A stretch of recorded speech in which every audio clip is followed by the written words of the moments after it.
আসসালামু আলাইকুম। 99% মানুষই জানে না টাকি মাছ দিয়ে যে এত মজার একটা রেসিপি তৈরি করা যায়। আমি নিজেও জানতাম না। আমি যেদিন প্রথম আমার ছোট চাচার হাতে রেসিপিটি খেয়েছিলাম, ঠিক সেই দিন থেকেই আমি টাকি মাছের প্রেমে পড়ে গিয়েছি। আমার যত দিন টাকি মাছ থাকে বাজারে, আমি প্রায় সময় বাসায় এনে কিন্তু এইভাবে রান্না করে থাকি। এটা এত বেশি মজার হয় খেতে, দেখতে অনেকটা ঝাল ঝাল মনে হচ্ছে, আসলে কিন্তু অতটা ঝাল না। আপনারা চাইলে ঝটপট করে ফেলতে পারবেন, একদম অল্প সময়ের মধ্যে তৈরি করে নেওয়া যায়। তো আমি এখানে প্রথমে মাছগুলো কিন্তু সুন্দরভাবে কেটে ধুয়ে পরিষ্কার করে তারপর হলুদ, লবণ, মরিচের গুঁড়া দিয়ে ভালোভাবে মাখিয়ে রেখেছিলাম। এখন হচ্ছে মাছগুলোকে একটু ভেজে নেব। আমি এখানে ছোট ছোট টুকরো করে কেটে নিয়েছি, আপনারা চাইলে কিন্তু আস্ত ফ্রাই করতে পারেন। একটু ভালোভাবে মাছগুলোকে ভেজে নিতে হবে। তো দেখতে পাচ্ছেন মাছগুলোকে আমি ভেজে নিয়েছি। আপনারা চাইলে আরও একটু কড়া করে ভাজতে পারেন, সেটাও খেতে বেশ লাগে। তারপর আমি অন্য একটা পাত্রের মধ্যে এখানে তেল দিয়ে দিলাম, রান্নার তেল প্রায় 3 টেবিল চামচের মতো। এখন এর মধ্যে একদম বেশি করে পেঁয়াজ কুচি দিয়েছি। আমি এখানে প্রায় 1 কাপ পরিমাণ পেঁয়াজ কুচি দিয়েছি। আচ্ছা, এই রেসিপিটির নাম হচ্ছে টাকি মাছের ঝাল ঝাল দো পেঁয়াজা। পেঁয়াজের পরিমাণটা একটু বেশি দিতে হবে। পেঁয়াজটা যখন ভেজে এরকম সুন্দর একটা কালার চলে আসবে, তখন এর মধ্যে আমি সামান্য একটু পানি দিয়ে দিচ্ছি। তো এখন আমি অন্যান্য উপকরণগুলো দিয়ে দেব। এখানে আমি দিয়ে দিচ্ছি একটু জিরা বাটা, তারপর দিয়ে দিচ্ছি একটু আদা রসুন বাটা, এরপর হলুদের গুঁড়া, ধনিয়ার গুঁড়া, লাল মরিচের গুঁড়া। তো লাল মরিচের গুঁড়া আমি এইখানে দেখতেই পাচ্ছেন প্রায় 4 চা চামচের মতো দিয়েছি, একদম উঁচু উঁচু করে।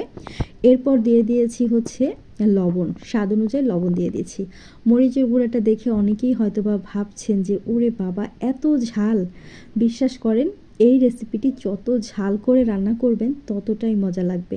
তবে মজার বিষয় হচ্ছে আমি এখানে যতটাই মরিচের গুঁড়া দেই না কেন, এটা ঝাল থাকবে না তেমন একটা। খুব ভালোভাবে কষিয়ে নিয়েছি। এরপর আমি মশলাটা কষানো হলে ভেজে রাখা মাছগুলো দিয়ে দেব। কেন থাকবে না সেটা একটু পরেই আপনাদের সাথে আমি শেয়ার করছি। মাছটা দিয়ে একটু সময় আমি নেড়েচেড়ে নেব। এখন যে কাজটা করতে হবে, ভালোভাবে যখন মাছগুলো কষিয়ে নেওয়া হবে, তখন এর মধ্যে আমি দিয়ে দেব বেশ কিছুটা পরিমাণ পেঁয়াজ কুচি। আর এই পর্যায়ে যে পেঁয়াজ কুচিটা ব্যবহার করব, সেটা আমি একটু মোটা মোটা করেই কুচি করে নিয়েছি, দেখতেই পাচ্ছেন আপনারা। চেষ্টা করবেন ঠিক এই পর্যায়ে এসেই হচ্ছে পেঁয়াজ কুচিটা দেওয়ার জন্য। একটু সময় আবার নেড়েচেড়ে তারপর আমি পরিমাণ মতো পানি দিয়ে দেব। আর এই রান্নাটায় খুব বেশি পানিরও দরকার হবে না। রান্নাটা কিন্তু আমার প্রায় 90% কমপ্লিট হয়ে গেছে, আর 10%-এর মতো বাকি আছে। তো আমি সামান্য একটু পানি দিয়ে দিয়েছি। এই পর্যায়ে পেঁয়াজ কুচিটা দেওয়ার কারণে আপনার যে ঝাল ঝাল একটা ভাব থাকবে, ওইটা কিন্তু অনেকটাই কমে যাবে, কারণ পেঁয়াজ তো একটু মিষ্টি হয়, আমরা সবাই জানি। তো চুলার জালটাকে হাই হিটে মাত্র 4 থেকে 5 মিনিটের মতো জাল করব। তারপরেই কিন্তু আমার রান্নাটা শেষ। আমি একটা সার্ভিং ডিশে সার্ভ করে নিয়েছি। একটুখানি ঝোল, এক টুকরো মাছ দিয়ে আপনি 2 প্লেটের মতো ভাত চোখের নিমেষেই খেয়ে উঠতে পারবেন। এটা এত বেশি মজার হয়। তো বাসায় ট্রাই করবেন যারা টাকি মাছ খেতে পছন্দ করেন। কেমন লেগেছে কমেন্ট করে জানাবেন। ভালো লাগলে লাইক করবেন। আল্লাহ হাফেজ।